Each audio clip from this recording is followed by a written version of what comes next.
የኢትዮጵያ ብሔራዊ ባንክ የጥቁር ገበያውን ለማዳከም የተለያዩ እርምጃዎችን በመውሰድ ጥቁር ገበያውን ቢያዳክመው፣ ነገር ግን በዛሬው ዕለት የጥቁር ገበያው ወይም ደግሞ የሐዋላ ምንዛሬም እጅግ በጣም በከፍተኛው ጭማሪ አሳይቷል። እናም በዛሬው ዕለት የጥቁር ገበያው ምን ያህል ጭማሪ አሳይቷል በዚህ ቪዲዮአችን አብረን እንመለከተዋለን። በተጨማሪም የባንኮች የምንዛሬ ዋጋ ተመንና እንደዚሁም የግል ምንዛሬ ቢሮዎች በዛሬው ዕለት ከምን ደርሰዋል በዚህ ቪዲዮአችን አብረን እንቃኛቸዋል። በተጨማሪም በኮሜንት ላይ የተጠየቁ ጥያቄዎች አሉ። ጥያቄ ለእናንተ ይጠቅማል ብዬ አስባለሁ። ጥያቄው ምን ይመስላል? በዚህ ቪዲዮአችን አንድ በአንድ አብረን እንቃኘዋለን። ሰላም ጤና ይስጥልን ክቡራትና ክቡራን አድማጭ ተመልካቾቻችን እንደምን አላችሁ? እንደምን ቆይታችኋል? ዛሬ ሚያዝያ 6 2018 ያለውን የጥቁር ገበያ ወይም ደግሞ የሐዋላ ምንዛሬና እንደዚሁም የባንኮች የምንዛሬ ዋጋ ተመን በተጨማሪ የግል ምንዛሬ ቢሮዎች በዛሬው ዕለት በስንት እየገዙ ነው፣ በስንት እየሸጡ ነው የሚለው መረጃ በዚህ ቪዲዮአችን ወደ እናንተ ልናደርሳችሁ ይዘመትናል። ቤተሰቦች በዛሬው ዕለት በጥቁር ገበያ ወይም ደግሞ በሐዋላ ምንዛሬ የ16 ሀገራቶችን የምንዛሬ ዋጋ ተመን በተጨማሪ በባንኮች ደረጃ ደግሞ የ6 ባንኮችን የምንዛሬ ዋጋ ተመን ከ6ቱ ባንኮች አሪፍ ምንዛሬ እየመነዘረ የሚገኘው ባንክ የትኛው ባንክ ነው የሚለው መረጃ በዚህ ቪዲዮአችን አንድ በአንድ አብረን እንቃኘዋለን። በተጨማሪም በግል ምንዛሬ ቢሮዎች የ6 ሀገራቶችን የምንዛሬ ዋጋ ተመን በዛሬው ዕለት ጨምረዋል ወይስ ቀንሰዋል በዚህ ቪዲዮአችን አብረን እንመለከተዋለን። ቤተሰቦች በሰሞኑ ምንዛሬ ከፍተኛ እንቅስቃሴ ማድረጉን ቀጥለዋል። ባለፈው ጊዜ እንደተመለከትነው የጥቁር ገበያ በአጠቃላይ ምንዛሬ እጅግ በጣም በከፍተኛው ቅናሽ አድርጎ ነበር። የጥቁር ገበያው ስለቀነሰ እጅግ በጣም በከፍተኛው አነጋጋሪ ሆኖ ነበር። ምንዛሬ በአጠቃላይ በሰሞኑ እጅግ በጣም በከፍተኛው አስፈሪ መሆኑን ቀጥለዋል። አብሶም ደግሞ የነዚህ የሶስት ሀገራት ጦርነት ምንዛሬውን እጅግ በጣም በከፍተኛው እያንቀሳቀሰው ይገኛል። አብሶም ደግሞ ወርቅን እጅግ በጣም በከፍተኛው ቅናሽ እንዲያደርግ በአጠቃላይ ክራሽ እንዲያደርግ እያደረገው ይገኛል። ባለፈው እንደተመለከትነው የአሜሪካና የኢራን የተኩስ አቁም ስምምነት ላይ የወርቅ ዋጋ እጅግ በጣም በከፍተኛው ጭማሪ እያደረገ ይገኝ ነበር። ነገር ግን አሁን ላይ ይህ ስምምነት እንደፈረሰም ሲነገር የጎልድ ዋጋ በአጠቃላይ የወርቅ ዋጋ አዝማሚያውን ቀይሮ እጅግ በጣም በከፍተኛው ቅናሽ እያደረገ ይገኛል። እንደዚሁም የነዳጅ ዋጋና በአጠቃላይ ዶላር ስትሮንግ ሆኗል። በአጠቃላይ ምን ማለት ነው? ጨምሯል ማለት ነው። ዶላር በዚህ ሰዓት እጅግ በጣም በከፍተኛው እየጨመረ ይገኛል። በዚህ ሰዓት የተለያዩ የሀገራቶች ባለሀብት ገንዘባቸውን በአጠቃላይ ወደ ዶላር እየቀየሩ ይገኛሉ። ይህ ነገር ደግሞ ምንዛሬውን በአጠቃላይ ዶላርን እጅግ በጣም በከፍተኛው እንዲጨምር ያደርገዋል። በተጨማሪም ይህ የነዚህ ሀገራት ጦርነት የማይቆም ከሆነ በአጠቃላይ የተለያዩ የሀገራቶች ምንዛሬ እጅግ በጣም በከፍተኛው እንደሚጨምሩ መረጃዎች ያሳያሉ። በዚህ ሰዓት እህትና ወንድሞቻችን የምንነግራችሁ ገንዘባችሁን ባትልኩ የተሻለ ይመስለኛል። ይህንን ነገር የምነግራችሁ ገንዘባችሁን በባንክ ቤት ለማስቀመጥ የምትፈልጉ እህትና ወንድሞቻችን ብቻ ነው። ገንዘባችሁን በባንክ ቤት ለማስቀመጥ ከሆነ ገንዘባችሁን የምትልኩት ገንዘባችሁን ባትልኩ የተሻለ ነው ብዬ አስባለሁ። እናንተ ደግሞ ያላችሁን ደግሞ አስተያየት በኮሜንት ላይ ጻፉልኝ። በተጨማሪም በባህሪን ያላችሁ እህትና ወንድሞቻችን የባህሪን ባንኮች ወደ ኢትዮጵያ መምጣት ጀምረዋል። በዚህ ሰዓት የባህሪን ባንኮች በኢትዮጵያ በአዲስ አበባ ውስጥ ቅርንጫፍ መክፈታቸውን አሳውቀዋል። እናም እህትና ወንድሞቻችን በባህሪንም ያላችሁ እንደዚህም ደግሞ በኢትዮጵያ ውስጥም ያላችሁ እህትና ወንድሞቻችን በባህሪን ውስጥ የምትገኙ ገንዘባችሁን ከባህሪን ሆናችሁ ወደ ኢትዮጵያ የምትልኩበት መንገድ እጅግ በጣም በከፍተኛው እየቀለለ እየመጣ እንደሆነ ማወቅ አለባችሁ። እንደዚሁም በኢትዮጵያ ውስጥ ሆናችሁ በባህሪን ውስጥ እህት ወንድም ያላችሁ እህትና ወንድሞቻችን ደግሞ ከኢትዮጵያ ውስጥ ሆናችሁ በባህሪን ውስጥ ለሚገኙ እህትና ወንድሞቻችሁ ገንዘብ መላክ እንደምትችሉ በዚሁ ማወቅ አለባችሁ። ከኢትዮጵያ ሆናችሁ ወደ ባህሪን ገንዘብ መላክ እንደምትችሉ በዚሁ ነግራችኋለሁ። በዚህ ሰዓት የኢትዮጵያ ብሔራዊ ባንክ የጥቁር ገበያውን ለማዳከም በአጠቃላይ የኢትዮጵያን ኢኮኖሚ ለማስተካከል የተለያዩ እርምጃዎችን መውሰዱን ቀጥለዋል። የባህሪን ባንኮች ወደ ኢትዮጵያ በመግባታቸው በባህሪን ውስጥ የሚገኙ የጥቁር ገበያ ምንዛሬዎች እጅግ በጣም በከፍተኛው ይጎዳሉ። እናም የኢትዮጵያ ብሔራዊ ባንክ በእንደነዚህ አይነት መንገድ የጥቁር ገበያውን ለማዳከም በአጠቃላይ ለመጉዳት እየሞከረ ይገኛል። ቤተሰቦች በሰሞኑ እንግዲህ ቅናሽ ያደረገ ነበረ። በዛሬው ዕለት ግን ጭማሪ አሳይቷል። ምን ያህል ጭማሪ ነው? አብረን እንመለከተዋለን። ቤተሰቦች አብዛኛውን ጊዜ እንደምናደርገው በኮሜንት ላይ የሚጠይቁ ጥያቄዎችን መልሰጣለን። እናም በዛሬው ዕለት ምን ያህል ኮሜንቶች አሉ፣ ምን ያህል ኮሜንቶችን እንመልሳለን አንድ በአንድ በዚህ ቪዲዮአችን አብረን እንመለከተዋለን። የመጀመሪያውም ኮሜንት እንደዚህ ይላል። እኔ ወደ አካውንቴ ገንዘብ ካስገባው 3 ዓመት ሆኖኛል። እናም በዚህ ሰዓት ወደ አካውንቴ ገንዘብ ማስገባት እችላለሁ እንዴ? እኔ ያለሁት አሁን ከሀገር ውጭ ነው፣ ወደ ውጭ ሀገር ሄጃለሁኝ። እናም አስረዳይ ብሎ ጠይቀዋል። ምን መሰላችሁ ቤተሰቦች፣ ገንዘባችሁን መላክ የምትችሉበት መንገድ አለ፣ መላክ የማትችሉበት መንገድ አለ። ሁለቱንም በዝርዝር አብረን እንመለከተዋል። መላክ የምትችሉበት መንገድ መጀመሪያ ስነግራችሁ ገንዘባችሁን መላክ የምትችሉት በመስኮት ማለትም የኢትዮጵያ ንግድ ባንክ አካውንት ከሆነ የከፈታችሁት ወደ ኢትዮጵያ ንግድ ባንክ ቅርንጫፍ መሄድ ገንዘባችሁን የሚያስገባላችሁ ግለሰብ ወደ አካውንታችሁ ገንዘቡን ማስገባት ይችላል። እናንተ በውጭ ሀገራት ካላችሁ ማለት ነው በኢትዮጵያ ውስጥ ያለ ግለሰብ ወደ ኢትዮጵያ ንግድ ባንክ ቅርንጫፍ መሄድ ገንዘብ ማስገባት ይችላል። በምንድን በመስኮት ማለት ነው። ማንኛውም ግለሰብ ወደ ኢትዮጵያ ንግድ ባንክ ቅርንጫፍ መሄድ ገንዘብ እንደሚልከው እናንተም በዛ አይነት መንገድ ገንዘባችሁ መላክ ትችላላችሁ። ነገር ግን እዚህ ጋር ማወቅ ያለባችሁ አካውንታችሁ ምንም ነገር ካተንቀሳቀሰ ለ6 ወር ማለት ነው አካውንታችሁ ላይ ገቢም ወጪም ካላደረጋችሁ ለ6 ወር ምንም ነገር አካውንታችሁ ካልተንቀሳቀሰ የዛኔ አካውንታችሁ ኢንአክቲቭ ይሆናል። አካውንታችሁ ኢንአክቲቭ ሆነ ማለት ደግሞ ገንዘባችሁን በዲጂታል መንገድ መላክ አትችሉም። ለምሳሌ በሞባይል ባንኪንግ እንደዚሁም በአጠቃላይ በነዳሽን ሱፐር አፕ በአጠቃላይ በሁሉም ባንኮች ሱፐር አፖች ገንዘባችሁ መላክ አትችሉም። እንደዚሁም በዌስተርን ዩኒየን እንደዚሁም በፋስት ፔይ እንደዚሁም በአጠቃላይ በካሽጎም በአጠቃላይ በዲጂታል መንገድ ገንዘባችሁን ወደ ከፈታችሁበት ባንክ ገንዘባችሁ መላክ እንደማትችሉም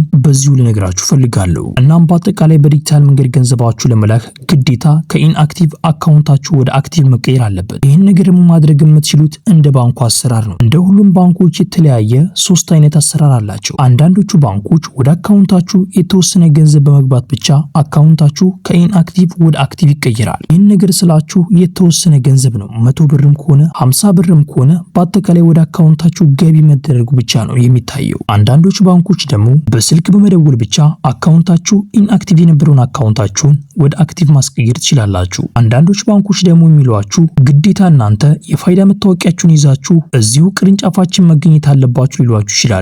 እናም ቤተሰቦች ሶስተኛውን የሚሏችሁ ከሆነ ግዴታ ማድረግ ያለባችሁ አካውንታችሁን ለውክልና መስጠት ነው። አካውንታችሁን ግን ለውክልና ስትሰጡ በጣም ለምታምኑ ግለሰብ ነው። አለበለዚያም ደግሞ አካውንታችሁን ለውክልና ለመስጠት ነው። እናንተ በምትሄዱበት ሰዓት አካውንታችሁን አስተካክላችሁ ትመለሳላችሁ ወይም ደግሞ እዛው ሆናችሁ መጠቀም ትችላላችሁ። ግዴታ ግን ከኢንአክቲቭ ወደ አክቲቭ መቀየር አለበት አካውንታችሁ። ውክልናው ላይ ግን በጣም ጥንቃቄ ልታደርጉ ይገባል። ውክልና የምትሰጡ ግለሰብ ለእናንተ ጥሩ አስተሳሰብና እንደዚሁም ታማኝ የሆነ ሰው መሆኑን ማወቅ አለባችሁ። እናም ቤተሰቦች እንደነዚህ አይነት መንገዶችን በመጠቀም አካውንታችሁን ከኢንአክቲቭ ወደ አክቲቭ ማስቀየር የምትችሉ በዚሁ ነግራችኋለሁ። ቤተሰቦች ይሄ ቪዲዮ ሌላ ኢትዮጵያ ወገኖቻችን ይጠቅማል ብላችሁ ካሰባችሁ ይሄን ቪዲዮ ሼር አድርጉላቸው። እንደዚሁም ደግሞ ቪዲዮ ላይክ ማድረግ ሌላ ኢትዮጵያ ወገኖቻችን ጋር ተደራጅተው ማድረግ ትችላላችሁ። ቻናላችንን ሰብስክራይብ በማድረግ ደግሞ ቀጣይ የምለቃችሁ ቪዲዮዎችን በፍጥነት እንድታችሁ ማድረግ ትችላላችሁ። ያላችሁን ደግሞ አስተያየት በኮሜንት ላይ ጻፉልኝ። ጥያቄም ካላችሁ በኮሜንት ላይ አሳውቁኝ። የምናውቁ ከሆነ እንመልስላችኋለን። ቤተሰቦች ቪዲዮ ላይክ ያደርጋችሁ እስከ ቪዲዮ መጨረሻ አብራችሁን ቆዩ። በቅድሚያ የምናገኘው አንድ የአሜሪካን ዶላር በአሁኑ ሰዓት ላይ በጥቁር ገበያ ሐዋላ ምንዛሬ እየተመነዘረበት ያለው ዋጋ 188 ብር ከ02 ሳንቲም እየተመነዘረ ሲሆን 100 የአሜሪካን ዶላሮች ደግሞ 18802 ብር በኢትዮጵያ በጥቁር ገበያ ሐዋላ ምንዛሬ በዛሬው ዕለት ሲመዘው ይውላል። የአሜሪካን ዶላርን በአሁኑ ሰዓት ላይ በከፍተኛ ዋጋ እየመነዘረ የሚገኘው ባንክ የአምሃራ ባንክ ነው። የአምሃራ ባንክ አንድን የአሜሪካን ዶላር በአሁኑ ሰዓት ላይ የገዛበት ያለው ዋጋ 154 ብር ከ51 ሳንቲም እየገዛ ሲሆን እየሸጠበት ያለው ዋጋ ደግሞ 157 ብር ከ60 ሳንቲም እነሱ ይታሉ። የኢትዮጵያ ንግድ ባንክ አንድን የአሜሪካን ዶላር በአሁኑ ሰዓት ላይ የገዛበት ያለው ዋጋ 153 ብር ከ07 ሳንቲም እየተገዛ ሲሆን እየተሸጠበት ያለው ዋጋ ደግሞ 156 ብር ከ13 ሳንቲም እነሱ ይታሉ። የግል ምንዛሬ ቢሮዎች በአሁኑ ሰዓት ላይ አንድን የአሜሪካን ዶላር እየገዙበት ያለው ዋጋ 177 ብር ከ45 ሳንቲም እየተገዛ ሲሆን እየተሸጠበት ያለው ዋጋ ደግሞ 180 ብር ከ99 ሳንቲም እነሱ ይታሉ። በቀጣይ የምናገኘው አንድ ዩሮ በአሁኑ ሰዓት ላይ በጥቁር ገበያ ሐዋላ ምንዛሬ እየተመነዘረበት ያለው ዋጋ 221 ብር ከ06 ሳንቲም እየተመነዘረ ሲሆን 100 ዩሮዎች ደግሞ 22106 ብር በኢትዮጵያ በጥቁር ገበያ ሐዋላ ምንዛሬ በዛሬው ዕለት ሲመዘው ይውላል። በቀጣይ የምናገኘው አንድ ስዊስ ፍራንክ በአሁኑ ሰዓት ላይ በጥቁር ገበያ ሐዋላ ምንዛሬ እየተመነዘረበት ያለው ዋጋ 239 ብር ከ93 ሳንቲም እየተመነዘረ ሲሆን 100 ስዊስ ፍራንኮች ደግሞ 23993 ብር በኢትዮጵያ በጥቁር ገበያ ሐዋላ ምንዛሬ በዛሬው ዕለት ሲመዘው ይውላል። በቀጣይ የምናገኘው አንድ የካናዳ ዶላር በአሁኑ ሰዓት ላይ በጥቁር ገበያ ሐዋላ ምንዛሬ እየተመነዘረበት ያለው ዋጋ 136 ብር ከ35 ሳንቲም እየተመነዘረ ሲሆን 100 የካናዳ ዶላሮች ደግሞ 13635 ብር በኢትዮጵያ በጥቁር ገበያ ሐዋላ ምንዛሬ በዛሬው ዕለት ሲመዘው ሲመዘው ይላል። ቀጣይ የምናገኘው 1 ፓውንድ ስተርሊንግ በአሁኑ ሰዓት ላይ በጥቁር ገበያ ሐዋላ ምንዛሬም እየተመነዘረበት ያለው ዋጋም 253 ብር ከ90 ሳንቲም የተመነዘረ ሲሆን 100 ፓውንድ ስተርሊንግ ደግሞ 25390 ብር በኢትዮጵያ በጥቁር ገበያ ሐዋላ ምንዛሬም በዛሬው ዕለት ሲመዘው ይላል። የፓውንድ ስተርሊንግ በአሁኑ ሰዓት ላይ በከፍተኛ ዋጋ የምንዘር የሚገኘው ባንክ የአባይ ባንክ ነው። የአባይ ባንክ 1 ፓውንድ ስተርሊንግ በአሁኑ ሰዓት ላይ የገዛበት ያለው ዋጋም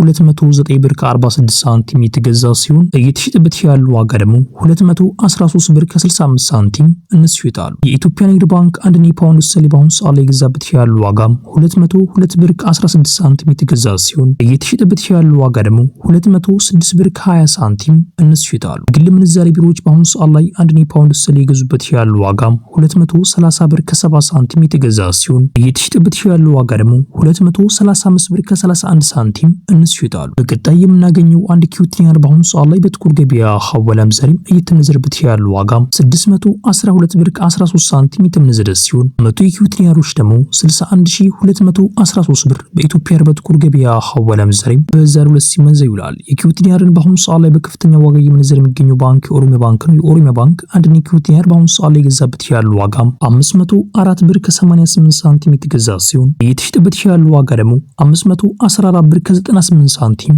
እነሱ ይታሉ። በቀጣይ የምናገኘው 1 ዱባይ ድርሃም በአሁኑ ሰዓት ላይ በጥቁር ገበያ ሐዋላ ምንዛሬም እየተመነዘረበት ያለው ዋጋም 51 ብር ከ18 ሳንቲም የተመነዘረ ሲሆን 100 ዱባይ ድርሃሞች ደግሞ 5118 ብር በኢትዮጵያ በጥቁር ገበያ ሐዋላ ምንዛሬም በዛሬው ዕለት ሲመዘው ይላል። የዱባይ ድርሃምን በአሁኑ ሰዓት ላይ በከፍተኛ ዋጋ እየመነዘረ የሚገኘው ባንክ የአዋሽ ባንክ ነው። የአዋሽ ባንክ 1 ዱባይ ድርሃም በአሁኑ ሰዓት ላይ የገዛበት ያለው ዋጋም 44 ብር ከ06 ሳንቲም የተገዛ ሲሆን እየተሸጠበት ያለው ዋጋ ደግሞ 44 ብር ከ94 ሳንቲም እነሱ ይታሉ። የኢትዮጵያ ንግድ ባንክ 1 ዱባይ ድርሃም እየገዛበት ያለው ዋጋም 41 ብር ከ37 ሳንቲም የተገዛ ሲሆን እየተሸጠበት ያለው ዋጋ ደግሞ 42 ብር ከ50 ሳንቲም እነሱ ይታሉ። የግል ምንዛሬ ቢሮዎች በአሁኑ ሰዓት ላይ 1 ዱባይ ድርሃም እየገዙበት ያለው ዋጋም 47 ብር ከ45 ሳንቲም የተገዛ ሲሆን እየተሸጠበት ያለው ዋጋ ደግሞ 48 ብር ከ39 ሳንቲም እነሱ ይታሉ። በቀጣይ የምናገኘው 1 ሳዑዲ ሪያል በአሁኑ ሰዓት ላይ በጥቁር ገበያ ሐዋላ ምንዛሬም እየተመነዘረበት ያለው ዋጋም 50 ብር ከ10 ሳንቲም የተመነዘረ ሲሆን 100 የሳዑዲ ሪያሎች ደግሞ 5010 ብር በኢትዮጵያ በጥቁር ገበያ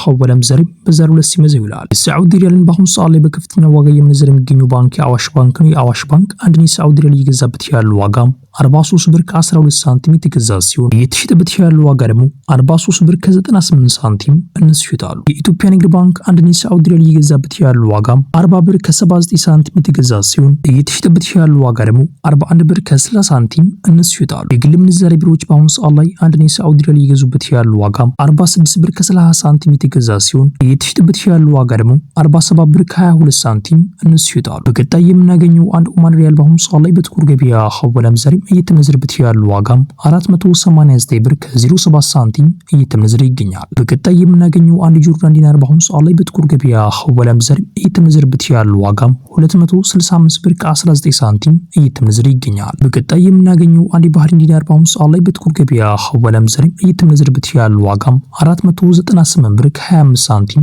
እየተመነዘረ ይገኛል። በቀጣይ የምናገኘው 1 እስራኤል ሽክል በአሁኑ ሰዓት ላይ በጥቁር ገበያ ሐዋላ ምንዛሬም እየተመነዘረበት ያለው ዋጋም 61 ብር ከ76 ሳንቲም እየተመነዘረ ይገኛል። ቤተሰቦች የዛሬው ምንዛሬ መረጃ ይህን መስል ነበር። ቤተሰቦች ቪዲዮ ላይክ ማድረጋችሁን ያዘነጉ፣ ቻናላችን ሰብስክራይብ ማድረጋችሁን ያዘነጉ፣ አስተያየታችሁንና ጥያቄያችሁን በኮሜንት ላይ አስፍሩልን። እንደዚሁም ይህን ቪዲዮ ደግሞ ሌላ ኢትዮጵያ ወገኖቻችን ሼር ማድረጋችሁን ያዘነጉ። ቤተሰቦች ቪዲዮ ላይክ ማድረጋችሁን ያዘነጉ። ኢንሻአላህ በቀጣይ ቪዲዮ እስከምንገናኝ ቸር ቆዩልኝ።